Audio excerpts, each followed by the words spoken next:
I never thought I'd be the type of woman to lie to my husband about where I was going or who I'd be with.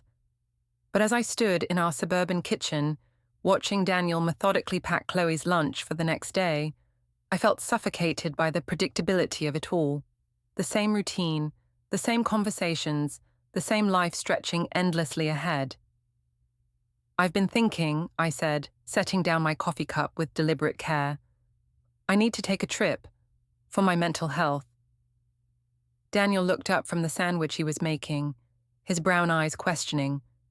At 36, he still had that boyish face that had attracted me 12 years ago, but now it just seemed soft, weak even.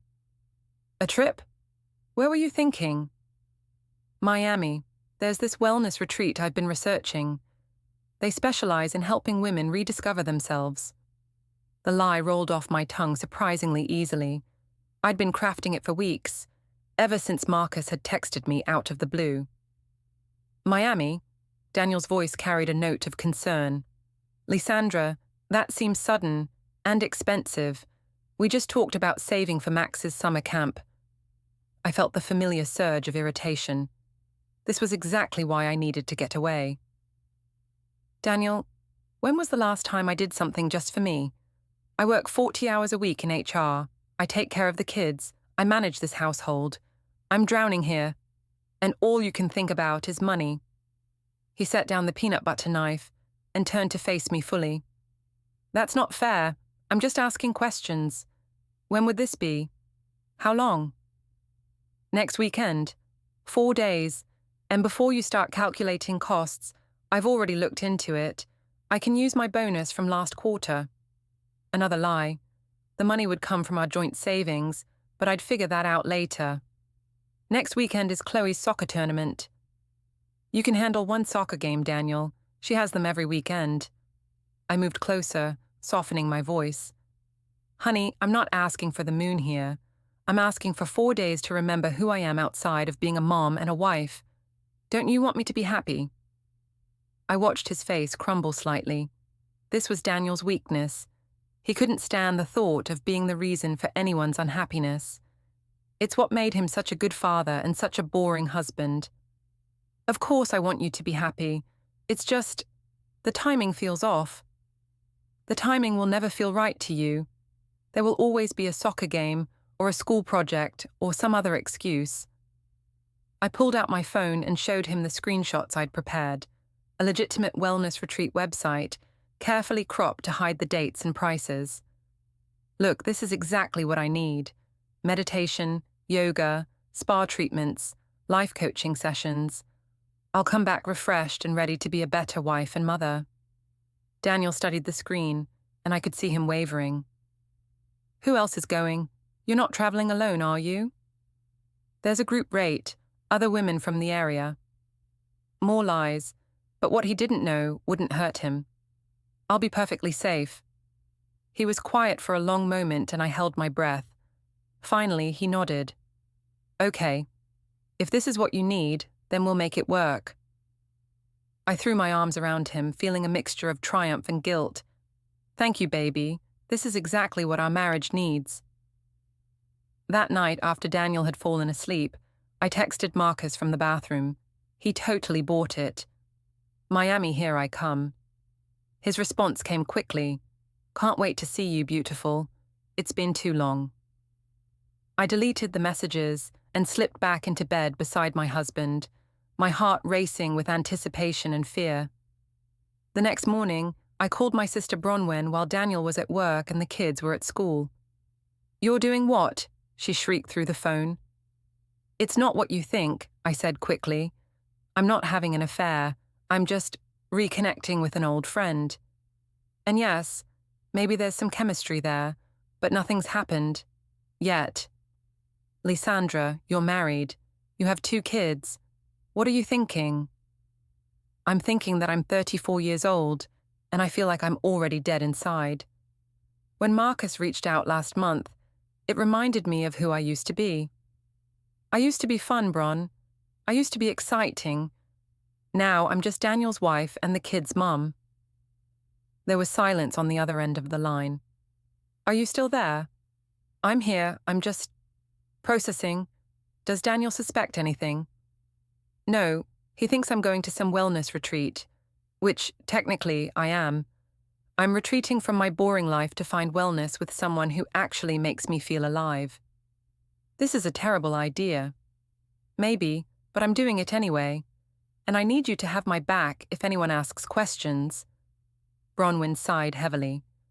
I don't like this, Lys, but you're my sister. Just be careful, okay? Think about what you're risking. I have been thinking about it. That's all I do anymore. Think about what I'm missing. After I hung up, I felt lighter somehow. The plan was in motion, and for the first time in years, I had something to look forward to. Daniel's mother Eleanor called that afternoon while I was at work. Daniel mentioned you're taking a trip, she said without preamble. Eleanor had never warmed up to me, and 12 years of marriage hadn't softened her disapproval. Yes, just a quick wellness retreat. I need some time to recharge. Seems like an odd time to leave your family, especially with Daniel working so much overtime lately. I gritted my teeth. Daniel is perfectly capable of handling the children for a few days. He is their father, after all. Of course he is. He's a wonderful father. I just think it's interesting that you need to travel across the country to find wellness when you have a perfectly good family right here. Eleanor, I appreciate your concern, but this is between Daniel and me. Is it? Because it seems like it affects my grandchildren too. I hung up before I said something I'd regret. Eleanor had always been suspicious of me, always watching for signs that I wasn't good enough for her precious son. Well, maybe she was about to be proven right. Friday morning arrived faster than I'd expected. I'd packed carefully, clothes that made me feel young and attractive, lingerie I hadn't worn in years, makeup I'd splurged on specifically for this trip. You sure you have everything? Daniel asked, loading my suitcase into the car. He'd insisted on driving me to the airport, which made me nervous. What if Marcus was on the same flight? What if someone saw us together? I think so. The retreat provides most of what I'll need. Text me when you land, okay? And call tonight after the kids go to bed. Of course. I kissed him goodbye, tasting the guilt on my lips. Take care of our babies. Always do. Have fun, Lys. I love you. Love you too. As his car disappeared from the departure drop-off area, I felt the last of my hesitation evaporate. I was really doing this. Marcus was waiting at our gate, looking exactly like I remembered, but better. At 35, he'd aged into his features in a way that made my stomach flutter. When he saw me, his face lit up with that same mischievous grin that had gotten me into trouble in college. There's my beautiful girl, he said, pulling me into a hug that lasted just a moment too long. I can't believe I'm actually here, I whispered. Believe it. We deserve this, Lysandra. We deserve to remember what it feels like to be alive. As we boarded the plane together, I pushed away the image of Daniel at home with our children, probably already planning the special dinner he'd make for them to help them miss Mommy less. This weekend was about me, finally. The Miami heat hit us like a wall as we stepped out of the airport, and I felt like I was stepping into a different life entirely. Marcus had booked us rooms at a boutique hotel in South Beach. Separate rooms, he'd assured me, though we both knew that was likely just a formality. So what's the story if anyone asks? I said as we settled into the Uber. What do you mean? I mean, what's our cover? I told Daniel I was at a wellness retreat. What did you tell Tessa? Marcus's face darkened slightly at the mention of his ex-wife. Tessa and I are divorced, remember? I don't owe her any explanations about who I spend my time with. But you two still talk, about custody and stuff. Sometimes, but she doesn't monitor my every move anymore. That's kind of the point of being divorced. He reached over and took my hand. Hey, let's not worry about all that right now. We're here. We're free. Let's just enjoy it. I squeezed his hand, pushing down the anxiety that was threatening to surface. He was right. I deserved this. The hotel was perfect, modern, stylish, the kind of place Daniel would never think to book even for our anniversary. Marcus had gotten us adjoining rooms on the 8th floor with ocean views. I figured this way we could have our space but still be close, he said, as we stood in the hallway between our doors. Very thoughtful, I said, though we both knew I probably wouldn't be spending much time in my own room. After we'd settled in, we met at the hotel bar. I'd changed into a sundress I'd bought specifically for this trip, something that showed off the body I'd worked hard to maintain despite 2 pregnancies and a sedentary job. You look incredible, Marcus said, and I felt a thrill I hadn't experienced in years. When was the last time Daniel had looked at me like that? When was the last time he'd even noticed when I wore something new? You're not so bad yourself, I said, accepting the martini he'd ordered for me. So tell me everything. How's the divorce treating you? Better than marriage did, that's for sure. Tessa and I, we just weren't compatible. She wanted me to be someone I wasn't. Sounds familiar? I nodded, thinking of Daniel's constant worry about money, his early bedtimes, his idea of excitement being a new documentary on Netflix. What about you? How are things at home, really? I took a large sip of my martini. Honestly, I feel invisible. Daniel loves me, I know that, but it's like he loves the idea of me, not who I actually am. He loves the mother of his children, the woman who keeps his house running, the wife who doesn't cause problems. But he doesn't see me. I see you, Marcus said, his voice low. I've always seen you. The conversation flowed as easily as the alcohol, and soon we were laughing about college memories, sharing stories about our respective divorces and marriages, flirting with an ease that felt both natural and dangerous. I should probably call Daniel, I said around 10 p.m., suddenly remembering my promise. Right now? Marcus looked disappointed. I told him I would, after the kids went to bed. Okay, but make it quick. I have plans for us tonight. I stepped out onto the balcony and dialed home. Daniel answered on the second ring. Hey, how was your first day? How's the retreat? It's enlightening, I said, looking back through the glass doors at Marcus, who was scrolling through his phone, very focused on self-discovery and breaking out of limiting patterns. That sounds perfect for you. The kids miss you already. Chloe made you a picture, and Max keeps asking when Mommy's coming home. The guilt hit me like a physical blow. Tell them I love them, and I'll bring them back something special. I will. What's on the agenda for tomorrow? I scrambled to remember the retreat website I'd shown him. Meditation at sunrise, then some group therapy sessions, yoga, spa treatments, very intensive. Well, don't overdo it. You're supposed to come back relaxed, not exhausted. I won't. How was Chloe's practice today? Good. She scored 3 goals. She was disappointed you weren't there to see it. Another stab of guilt. There will be plenty of other practices. Of course.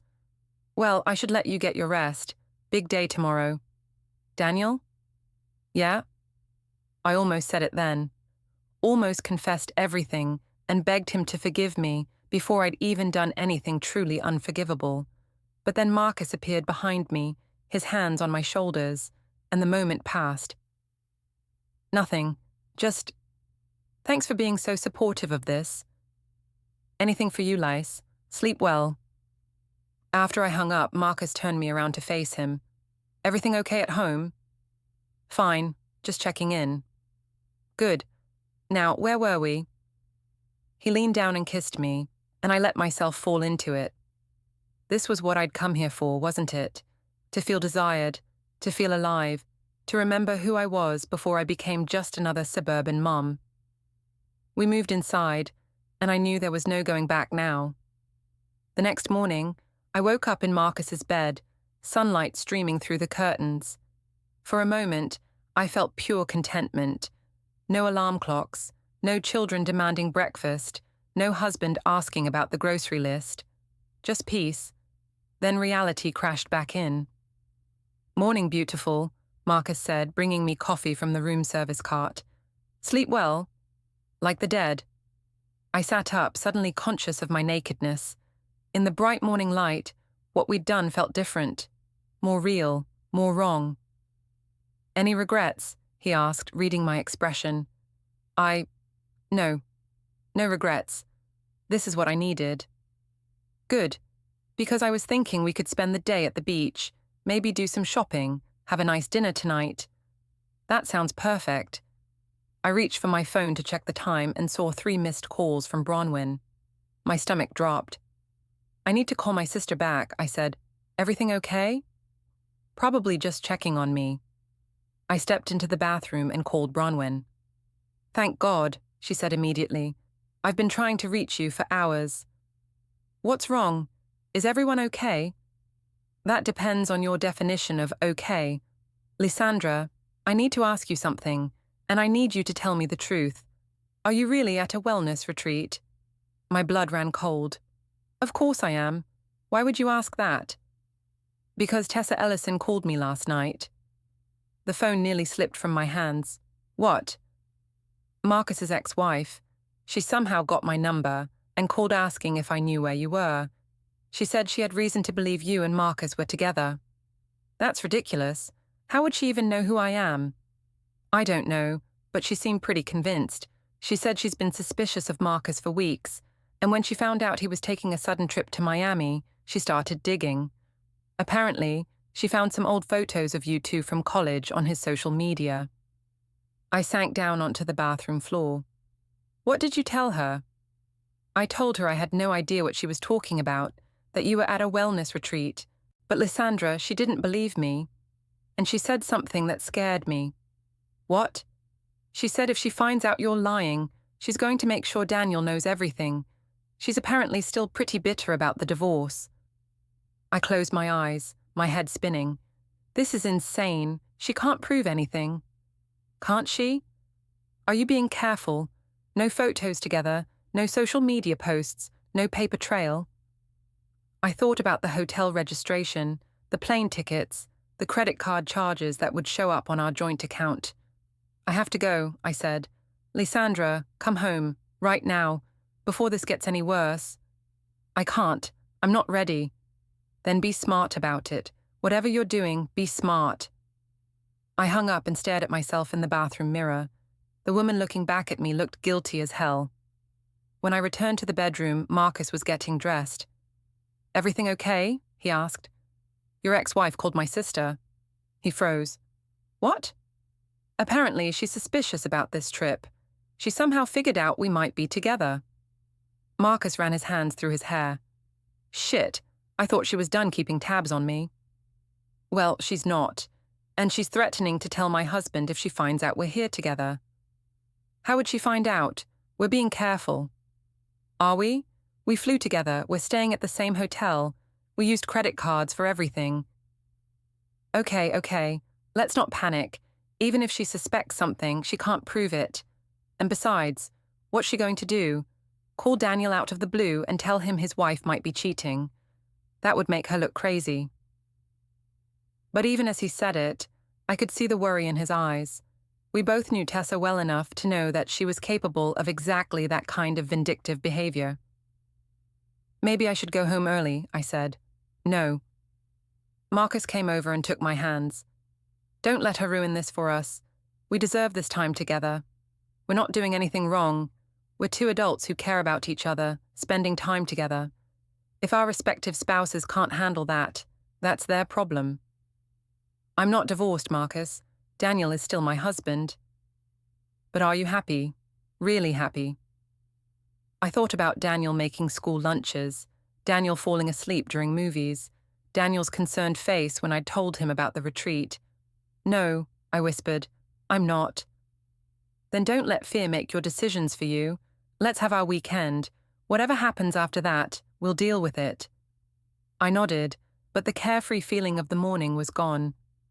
As we headed down to the beach, I couldn't shake the feeling that we were being watched, that somehow Tessa's suspicions were going to destroy everything.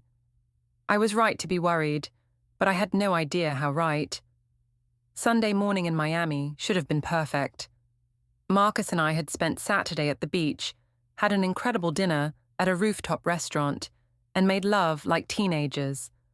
But I woke up with a knot in my stomach that had nothing to do with the wine from the night before. You're thinking too much, Marcus said, tracing circles on my bare shoulder. I can practically hear the gears turning. I can't help it. I keep thinking about what Tessa might do. She's not going to do anything. She's just trying to mess with us because she's jealous. Jealous of what? You two are divorced. Jealous that I'm moving on. That I'm happy. Some people can't stand to see their exes find happiness. I wanted to believe him, but something felt off. I grabbed my phone to check the time and saw a notification that made my blood freeze. A message from an unknown number. I know everything. I'm coming over. Marcus, I said, my voice barely a whisper. Look at this. He read the message and his face went pale. That's Tessa's number. Coming over where? Here? How does she even know where we're staying? I don't know. Maybe she's bluffing. But 20 minutes later, as we were hastily getting dressed, there was a knock on Marcus's door. A sharp, aggressive knock that left no doubt about who it was. Don't answer it, I whispered. She knows we're here. If we don't answer, it'll just make things worse. Marcus opened the door, and Tessa pushed past him into the room. She was smaller than I'd expected, maybe 5'4" with short blonde hair, but she radiated fury. Well, she said, looking from Marcus to me. The wellness retreat is going well, I see. I opened my mouth to speak, but no words came out. Tessa, what are you doing here? Marcus asked. What am I doing here? I'm saving this poor woman's marriage, since she seems determined to destroy it. She turned to me. You must be Lysandra. I've heard so much about you. Well, actually, I hadn't heard anything about you until I started digging into why my ex-husband was suddenly taking mysterious trips to Miami. You need to leave, I finally managed to say. Do I? Because I think your husband might be very interested to know what kind of wellness retreat you're really on. She held up her phone. I have photos, by the way. You two at dinner last night, walking on the beach, entering this hotel room together. Very therapeutic, I'm sure. My legs felt weak. What do you want? I want you to understand what you're doing. You have children, don't you? A little girl and a little boy. Don't you dare bring my children into this. I'm not bringing them into anything. You already did that when you decided to cheat on their father. Tessa's voice was cold, controlled. Do you have any idea what divorce does to kids? Do you know what it's like to have to explain to a child why mommy and daddy don't live together anymore? That's enough, Marcus said. You need to go. Oh, I'm going. But first, I'm going to give Lysandra here a choice.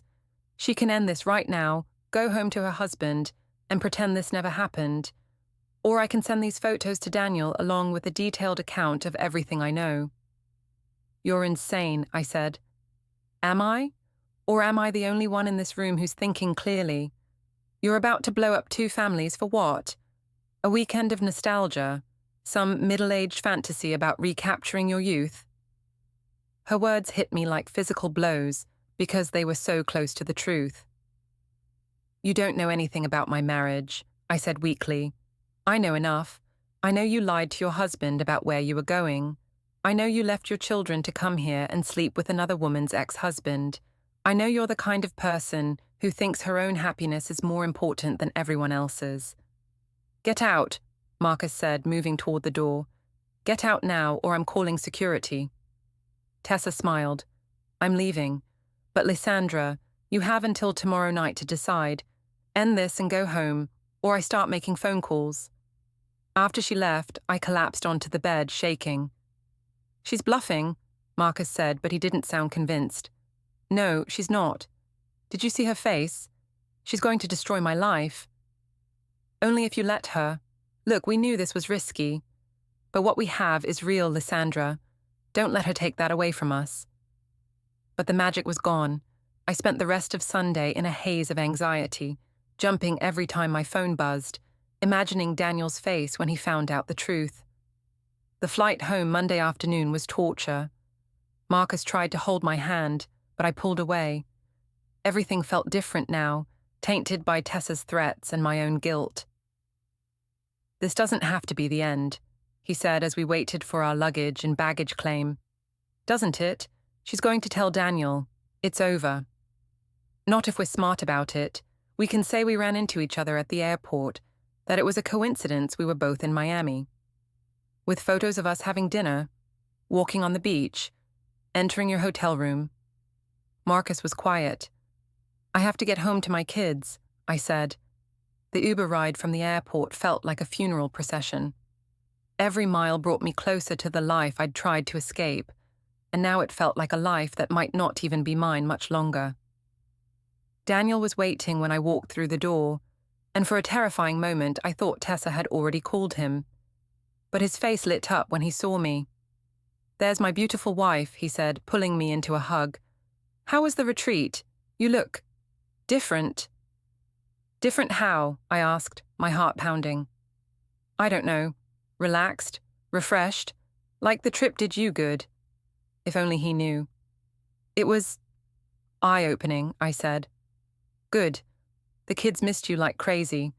They're upstairs doing homework, but they made you welcome home cards. The guilt was suffocating. I missed them too. That night, after the kids were asleep, Daniel wanted to make love. I couldn't bring myself to refuse. It would have seemed suspicious. But lying there afterward, I felt like the worst person in the world. "I'm glad you took that trip," Daniel said, stroking my hair. "I was worried I was holding you back somehow, that you felt trapped, but you seem more like yourself now." I turned away so he couldn't see the tears in my eyes. Tuesday morning, I was at work when my phone buzzed with a text from an unknown number. My hand shook as I opened it. "Time's up. Check your email."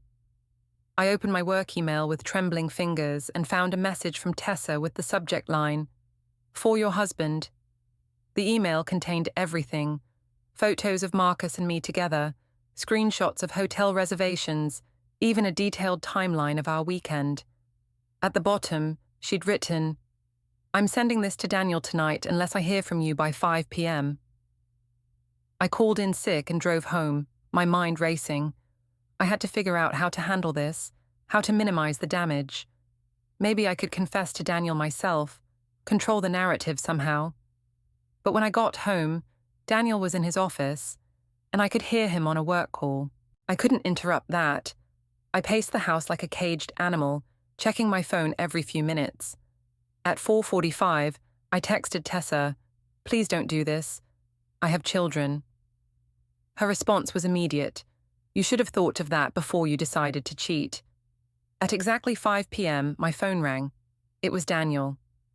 "Liz, I just got a very strange email. Can you come home? We need to talk." My world came crashing down with those 8 words. "I'm already home," I said. "I'll be right there." As I walked toward Daniel's office, I knew that my old life, the life I'd been so desperate to escape, was over. The question now was whether I'd have any life left at all. Daniel was sitting at his desk when I entered his office, his laptop open in front of him. His face was pale, and there was an expression I'd never seen before. Not anger, exactly, but something colder. Disappointment mixed with disgust. "Sit down," he said quietly. I remained standing. "Daniel, I can explain." "Sit down." The authority in his voice shocked me. This wasn't the soft, accommodating Daniel I was used to. I sat. "I received an email today from someone named Tessa Ellison. She claims to be Marcus's ex-wife. Do you know who that is?" My mouth was dry. "Yes. She sent me some very interesting photos. Would you like to see them?" He turned the laptop toward me, and there we were, Marcus and me at dinner, laughing over wine, walking hand in hand on the beach, entering his hotel room together. The timestamps showed they were taken during my supposed wellness retreat. "These aren't what they look like," I started, but Daniel held up a hand. "Please don't insult my intelligence. I may be many things, Lysandra, but I'm not stupid." He closed the laptop. "How long has this been going on?" "It's not going on. It was just that weekend. Nothing happened before then, I swear." "Nothing happened before then? So something did happen that weekend?" I felt trapped. "Daniel, please let me explain everything." "I'm listening." I took a shaky breath. "Marcus contacted me about a month ago. Just a friendly message catching up. We started talking, and I realized how unhappy I've been. Not with you specifically, but with my life. I felt invisible, like I was disappearing into being just a wife and mother. When he suggested meeting up, it felt like a chance to remember who I used to be. So you lied to me about a wellness retreat and flew to Miami to sleep with your ex-boyfriend. Put like that, it sounded even worse than it was. It wasn't planned. I mean, I didn't go there intending to cheat. I just wanted to feel alive again. Daniel was quiet for a long moment. Did you think about the kids at all? Did you think about what this would do to our family? Of course I did. That's why I didn't want you to find out. I thought I could just have that weekend and then come back and be a better wife, a better mother. By lying to me, by betraying our marriage vows, by putting our children's stability at risk. His voice was getting louder. Do you have any idea what you've done? I made a mistake, a terrible mistake. But it's over now. I came home to you, to our family. Can't we work through this? Daniel laughed, but there was no humor in it. Work through this? Lysandra, you looked me in the eye and lied. You kissed me goodbye and went to sleep with another man. You came home and let me tell you how proud I was of you for taking care of yourself. You made love to me with his hand still on your body. I started crying then, ugly sobs that shook my whole body. I'm sorry. I'm so, so sorry. Are you? Or are you just sorry you got caught? I couldn't answer that because I wasn't sure myself. I need you to leave, Daniel said. What? Pack a bag. Go stay with Bronwyn or get a hotel room. I need time to think, and I can't do that with you here. Daniel, please. The kids don't need to see us like this. They don't need to be in the middle of whatever this becomes. You can't kick me out of my own house. I'm not kicking you out. I'm asking you to give me space to figure out what comes next. Unless you'd prefer I explain to Chloe and Max why Mommy and Daddy are fighting. The thought of having to look my children in the eye knowing what I'd done made me feel sick. How long? I don't know. A few days, maybe longer. I went upstairs and packed a bag with shaking hands. The kids were in the living room watching TV, and I had to tell them I was going to stay with Aunt Bronwyn for a few days to help her with something. Chloe looked confused, and Max started to cry because he wanted to come with me. Mommy will be back soon, I promised, though I wasn't sure that was true. Bronwyn was waiting for me when I arrived at her apartment, her face grim. I saw the photos, she said without preamble. She sent them to you too. No, but she called me after she sent them to Daniel. She wanted to make sure I knew what kind of person my sister really is. I collapsed onto her couch. My life is over. Your life isn't over, but your marriage might be. Lys, what were you thinking? I wasn't thinking, I was feeling. For the first time in years, I was actually feeling something other than boredom and resentment. So you decided to blow up your family? I didn't mean for this to happen. But it did happen, and now you have to deal with the consequences. Over the next few days, I watched my life unravel in slow motion. The story spread through our social circle like wildfire. Some friends reached out with support, but others seemed to disappear entirely. Eleanor called to tell me exactly what she thought of me, using words I'd never heard her say before. The school pickup line became a gauntlet of whispered conversations and pointed stares. Marcus tried to contact me several times, but I ignored his calls and messages. Whatever we'd had in Miami felt like a different lifetime now. On Friday, Daniel called. We need to talk, he said. Can you come by the house tomorrow morning? The kids will be at my mother's. Does this mean you're ready to work things out? There was a long pause. We'll talk tomorrow. I spent Friday night lying awake, rehearsing what I would say. I would apologize again, more sincerely this time. I would promise to do whatever it took to rebuild his trust. I would suggest marriage counseling, individual therapy, whatever he wanted.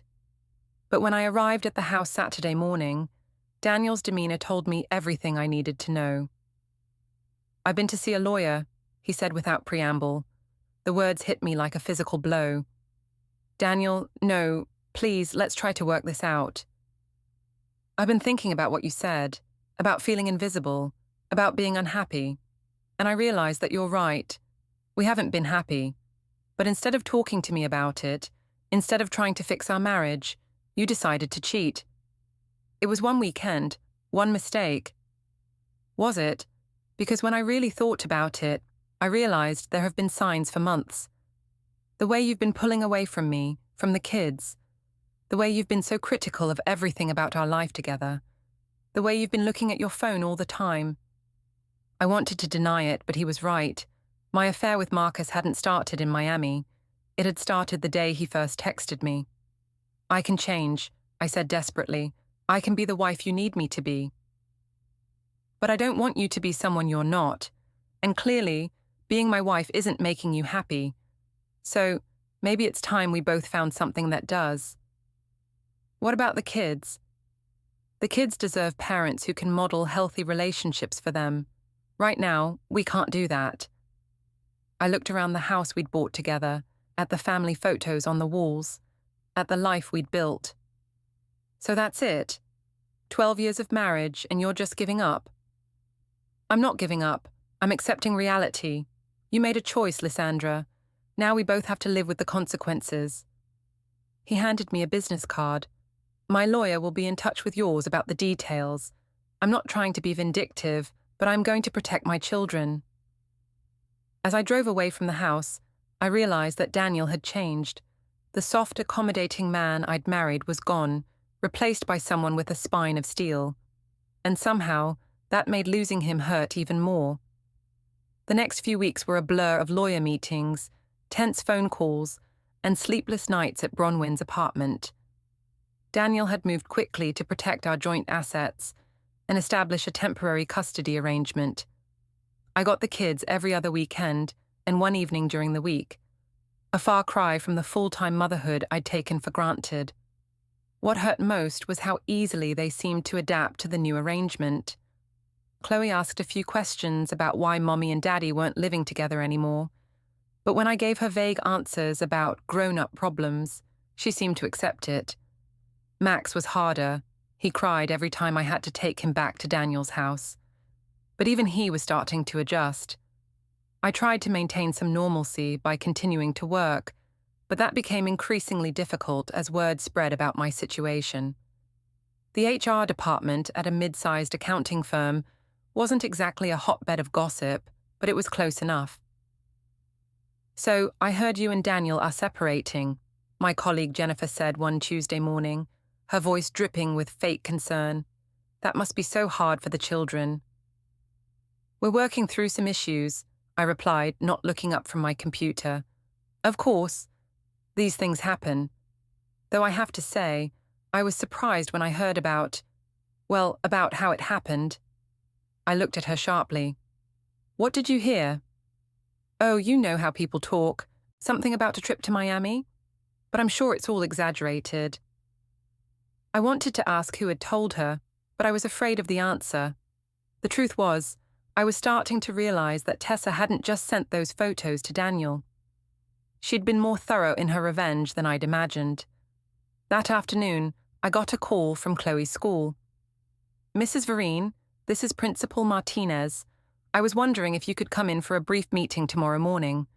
There's been an incident involving Chloe that I think we should discuss." My heart sank. "What kind of incident?" "I'd rather discuss it in person. Would 9 a.m. work for you?" I called Daniel immediately. "She called me too," he said. "I'll be there." The next morning, Principal Martinez's office felt like a tribunal. Daniel and I sat on opposite sides of her desk, not looking at each other. "Thank you both for coming," she said. "I wanted to discuss what happened yesterday during recess. Chloe got into a verbal altercation with another student, Emma Chen from her class. According to the playground supervisor, Emma said something about Chloe's mommy being a bad person, and Chloe became very upset. I felt like I was going to be sick. The good news is that no one was hurt, and both girls have apologized to each other, but I wanted to make sure you were aware that the children might be hearing things at home that are affecting them at school." What exactly did Emma say? Daniel asked. Principal Martinez looked uncomfortable. According to the supervisor, she said that her mother told her that some mommies leave their families to be with other men, and that Chloe's mommy was one of those bad mommies. The room was silent for a moment. I see, Daniel said finally. We'll talk to Chloe about how to handle situations like this. That would be helpful. And please know that we have a zero-tolerance policy for bullying of any kind. If this continues, we'll address it more formally. After we left the school, Daniel and I stood in the parking lot, the first time we'd been alone together since our conversation at the house. This is what I was trying to avoid, he said quietly. This is why I wanted to keep things private. You think I wanted this? You think I wanted our daughter to be humiliated at school? I think you didn't consider the consequences when you made your choices. So what do we do now? Now we try to minimize the damage to our children, which means you need to stop trying to control the narrative and accept responsibility for what you've done. What's that supposed to mean? It means I know you've been telling people that we grew apart, that it was mutual, that we're working through issues. But that's not what happened, and people know it. The truth is going to come out eventually. It already is coming out, so stop trying to make yourself look like the victim. He was right, and I hated him for it.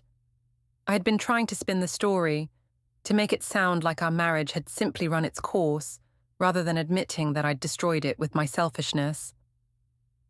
That weekend, I had the kids, and I decided to take them to the park where we used to go when they were younger. I thought it might help us all feel more normal, more like a family. But as soon as we arrived, I noticed other parents looking at us and whispering. When Chloe ran off to play on the swings, one of the mothers I recognized from school events approached me. Lysandra, hi, how are you holding up? Fine, thanks, Karen.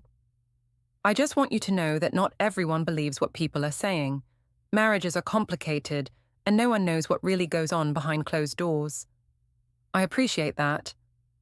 Though I have to ask, and please don't take this the wrong way, but is it true that you were having an affair? Because Emma's mother has been telling everyone, and I didn't want to believe it. But I looked over at Chloe, who was laughing as she swung higher and higher, blissfully unaware that her mother's reputation was being dissected by the other parents. It's complicated, I said finally. Of course it is. These things always are. But honey, if it is true, you might want to be more careful about where you take the kids. People are talking, and it's not fair to them to have to hear it. After she walked away, I gathered up Chloe and Max and left the park. On the drive home, Chloe asked why we'd left so early. I just remembered we had other things to do, I lied. That night, after I'd put the kids to bed at Bronwyn's apartment, I made a decision. I was tired of being passive, tired of letting other people control my story. If Daniel wanted to play hardball, I could play too. I spent Sunday crafting a carefully worded Facebook post about the challenges of marriage, the importance of personal growth, and the difficulty of making tough decisions when you're not happy. I didn't mention the affair directly, but I implied that Daniel and I had grown apart and that I'd been forced to choose between my own happiness and staying in an unfulfilling marriage. The Facebook post got supportive comments praising my courage. I felt some control again. Monday, Daniel texted, "We need to talk, now." What the hell was that post? Now I'm getting calls asking what I did to drive you away. Maybe you should ask yourself that. I'm not letting you rewrite history. You'll find out. That afternoon, a courier delivered an envelope. Text messages I thought I'd deleted, hotel receipts, screenshots of my post, all highlighted. Daniel's note: "Since you're making this public, here's the full story. My lawyer has copies. Choose carefully." I'd underestimated him. 3 months later, we sat in court. Judge Morrison reviewed everything: the affair, the lies, my Facebook manipulation. Daniel testified about shielding the kids, their confusion, the bullying at school because of my posts. When I testified, the questions were brutal.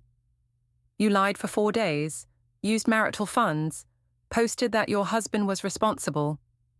Judge Morrison ruled primary custody to Mr. Vereen, supervised visitation for Mrs. Vereen until counseling is complete.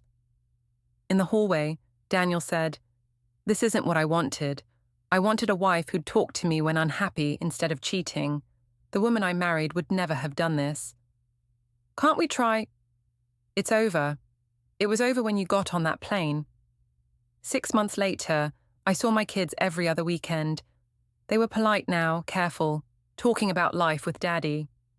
Daniel had won more than custody. He'd reclaimed his dignity while I remained trapped in wreckage of my own making.